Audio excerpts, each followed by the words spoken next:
Well, the rule of thumb is don't plant until after Mother's Day in Colorado, and that's because of late season snow. But our DIY expert, Vida Urbonas, has a way that we can go crazy with flowers and be able to bring them in if we actually need to. So, Vida, you have super pretty, beautiful hanging baskets that I am in love with. I know you love hanging baskets. Oh, that's the one thing that I ask for Mother's Day. I want my hanging baskets and my plants. So I've been excited to have you come on today, all this week. Is it hard to get all the supplies for what we're going to do today? No, not at all. So you want to start out, definitely if you're going to make like a hanging planter or a hanging basket like these right here, I put a little twist on it and put them in a bird cage.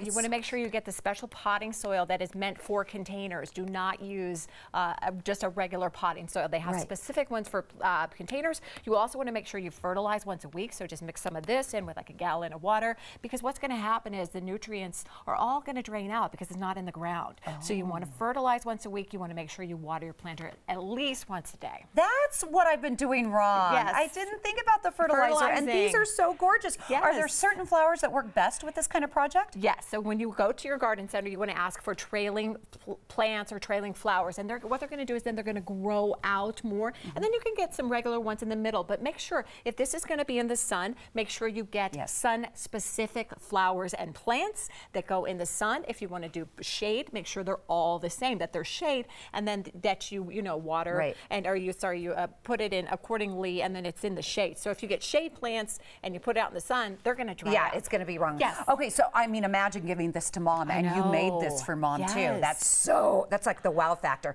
Take me through the steps. How did you do this? We have some video we want to show you. So we talked about, see, that's what it looks like at home. Isn't that so pretty? What a great gift idea. Take your bird cage, you grab your moss. What I did is I wanted to make sure this fit in the bottom. So I cut it out, just got this at the garden center, it was a few bucks, cut out the bottom, and then I just kind of like cut it down the middle too, so I could make it fit. If not, it's going to get all kind of bunchy and not look good. You really want to make sure the next step is super important, that you soak it in water. You want to make sure, you want to get that nice and moist, let it sit there for a little bit, get that nice and soaked and wet, because these plants are going to need that water. Do not forget to water your plants, Denise. That might be part of the problem. Every day, once a day, you cannot overwater them because it's going to drip out, it's going to drain out. So I stuffed it in there, used my my potting soil specifically for containers, and then I took my plants that were for the sun, and then I kind of laid them out. Be really careful when you take those plants and you poke them through the side, because they can break easily. So you want to do this very slowly. This is kind of might be a fun project to do with the kids, even, you know. Oh, I'm doing this. I love it. And then you plant those all in there and just get it, and really you can cram these in. The beauty about planting in planters, different than the soil where it needs room to grow, is you can cram those in, and then when you're done, really top that off with soil and make sure that's packed in there nice and well. But again, be really careful with those flowers. You really want to give it a good big soak. Again, water those flowers, Denise. I will. My last name's Plant. You think I would be rocking at this, right? Yeah, so that's what you do. And you can do the same step. You can do this for hanging planters. They have those hanging planters at the store. And you can also, I got a basket and just took that moss, cut it off for this one. I'm in love with this. This morning, popped those plants in. They're a little droopy because I just did it this morning and they haven't been out in the sun. We have less than a minute. I want to get to your YouTube channel. Yes.